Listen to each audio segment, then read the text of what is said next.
आपके चरणों में कोटि कोटि प्रणाम। महाराज जी, भगवान ने कहा है कि देहधारी जीव इंद्रियों के विषयों से अपने को कितना दूर रखें, लेकिन इंद्रियां विषयों को भोगने की लालसा बनी रहती है। फिर भी जो लोग भगवान को जान लेते हैं उनकी लालसाएं विश्राम हो जाती हैं। महाराज जी, अंतःकरण से कैसे शरणागति हो कि मेरे भोग करने की प्रवृत्ति नष्ट पहले हो तो जाए? ध्यान दो नाम में, कि नाम का विस्मरण न हो। पहला काम है अव्यावृत भजनात् अखंड स्मृति। जब समय मिलता है मन को तो संकल्प बनाता है भोगों का, और जिस इंद्री के साथ संकल्प बनाकर विचरण करता है हमें फंसा लेता है। देखो, पहले मन चिंतन करता है, कोई भी भोग क्रिया, चाहे भोजन हो, चाहे कोई दृश्य का भोग हो, चाहे कोई क्रिया का भोग हो, बिना चिंतन के नहीं होता। नहीं, आपको सुख नहीं मिलेगा, उसमें सुख नहीं है। जैसे आपको कह दें कि शाम के 4 बजे इस शरीर को गोली मार दी जाएगी, अब सारे सुख आपके सामने रख दिए जाए, तो आपको पक्का है कि 4 बजे मार दी जाएगी, और आपको डायरी दे दिया जाएगी, बताना भोग करके किसमें सुख है। किसी मिलेगा? क्योंकि चिंतन उसी गोली पे रखा रहेगा कि 4 बजे मार दिए जाएंगे, अब कोई सुख नहीं मिलेगा। समझ रहे? इंद्रियां तब हमको गुलाम बना पाती है जब हमारा चिंतन उन्हीं के अनुकूल होता है। अगर हमारा चिंतन भगवान का हो रहा है, इसलिए भगवान कह रहे हैं मैं उसके लिए सब बहुत जल्दी भगवत साक्षात्कार करा देता हूँ, सुलभ हो जाता हूँ। अनन्य चेता सततम यो माम स्मृति नित्य सा तस्याहम सुलभा पार्थ है। भगवान कह रहे उसके लिए मैं सुलभ हो जाता हूँ। नित्य नित्य युक्त से योगी ना, उस योगी को मैं बहुत जल्दी सुलभ हो जाता हूं जो मेरा अनन्य चिंतन करता है। अनन्य चिंतन का यही कि इनको अवसर मत दो।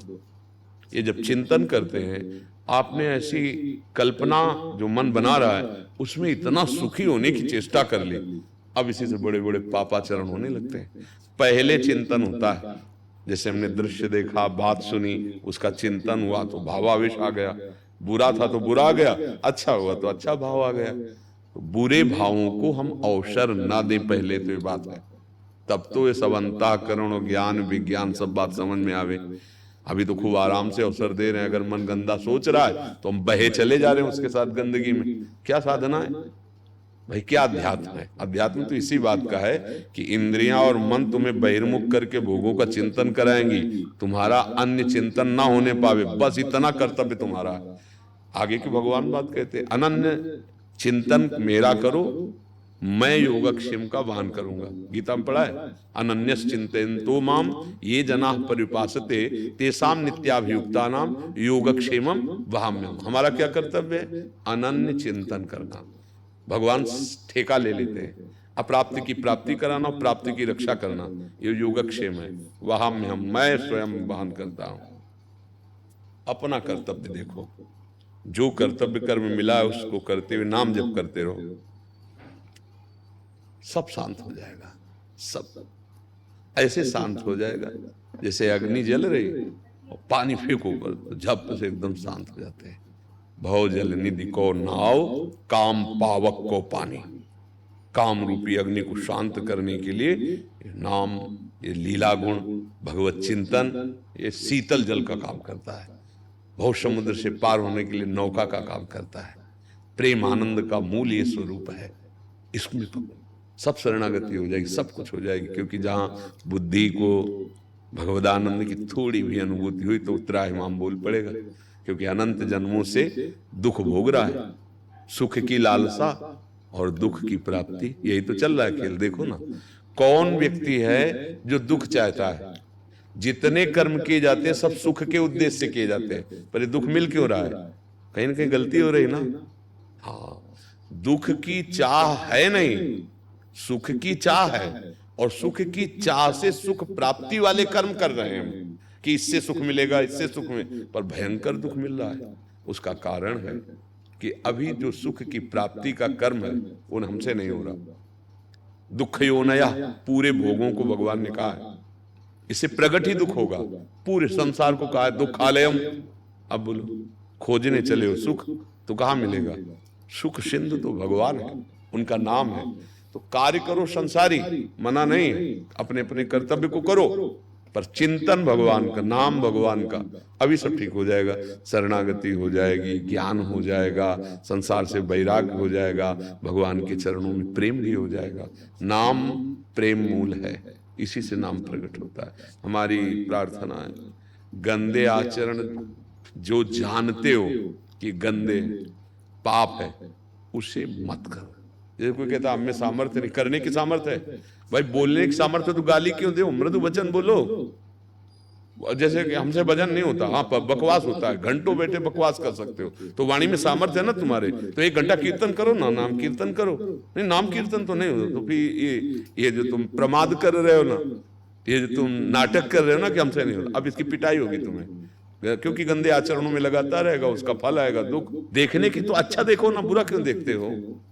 बुरे को देखने की सामर्थ्य, अच्छा देखने की सामर्थ्य नहीं, बुरा बोलने की सामर्थ्य, अच्छा बोलने की नहीं, बुरा करने की सामर्थ्य, अच्छा करने की नहीं। तो सामर्थ्य तो वही है प्यारे, चाहे अच्छे में लगा लो या बुरे में लगा लो। हम लोग बहुत बुद्धिमान बनते हैं, पर बुद्धि असत मार्ग में दौड़ा देते हैं, तर्क करते हैं असत के लिए। गलतियों को गलती ना मानी जाए इसके लिए तर्क करते हैं, गलतियों को गलती मानकर उनसे बचा के निकल जाओ, ये बुद्धिमान है। आजकल तर्क होते हैं ना, जैसे यहां भी होते, तर्क आते जाते हैं, तर्क करते हैं, भाई आत्मा की चाह को नहीं मारेंगे। अब जानते नहीं, आत्मा में चाह नहीं होती, ये मन का खेल है, और मन को तुमने आत्मा मान रखा है, इसलिए दुर्गति को प्राप्त हो रहे हो। तुम मन के निर्णायक हो, तुम मन नहीं हो। मेरा मन बोलते हो ना, मैं मन हूं, ऐसा कभी कोई बोला क्या? मेरा मन बोला जाता है ना, तो जैसे मेरा माइक, मेरी टेबल, मेरी तकिया, ऐसे मेरा मन इतनी दूर है हमसे वो। हाँ, उसको हम इतना प्यार देने लगे कि हर सलाह उसकी मेरी। आज मन कह रहा है ये खाएंगे, रसेंद्री मिल गई और मन मिल गए और तुम्हें बेवकूफ बना दिया। ये मन और इंद्रियां मिलकर हमें बेईमान ये नष्ट किए दे रहे हैं। बच सकते हो तो एक बचा सकता है, केवल भगवान का नाम। तो नाम भगवान से भी अधिक बलशाली और हमें दुलार करने वाला नाम है। जब नाम लिया तो चुप नहीं बैठ पाए, पक्ष ले लिया हमारा, समझ रहे ना? नहीं, सबके हृदय में भगवान पहले से ही बैठे हैं।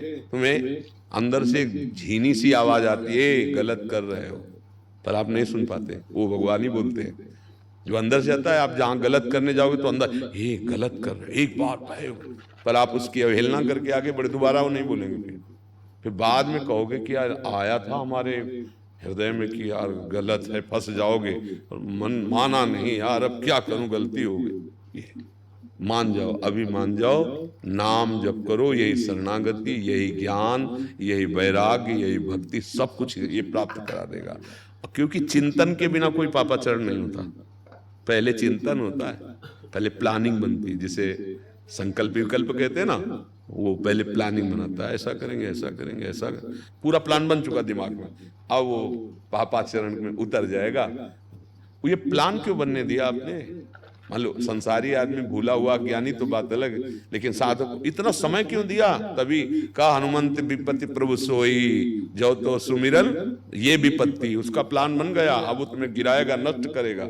प्लान ही मत बनने दो, संकल्प ही मत, राधा राधा राधा राधा राधा। अब वो कहेगा सुनो मेरी बात सुनो, मैं भेज रहा हूं, परम सुख मिलेगा इसमें, इसकी नहीं सुन, राधा राधा। बेईमान बहुत बार फंसा लिया, अब नहीं फंसेंगे, राधा राधा राधा। और आप दस्तखत मत करो, आपको गिरा ही नहीं पाएगा, उसका प्लान बन ही नहीं पाया। तभी तो जीता जाता है, ऐसे मन पर जीता जाता है जहां बार बार वो विषय रस की तरफ आकर, वहां राधा रस, भगवान नाम रस शुरू किए, गा रहे हैं, जीत गए। जिसने भगवान का आश्रय लिया और नाम जप किया, जीत गया, नहीं तो माया परास्त कर देती है। माया में तो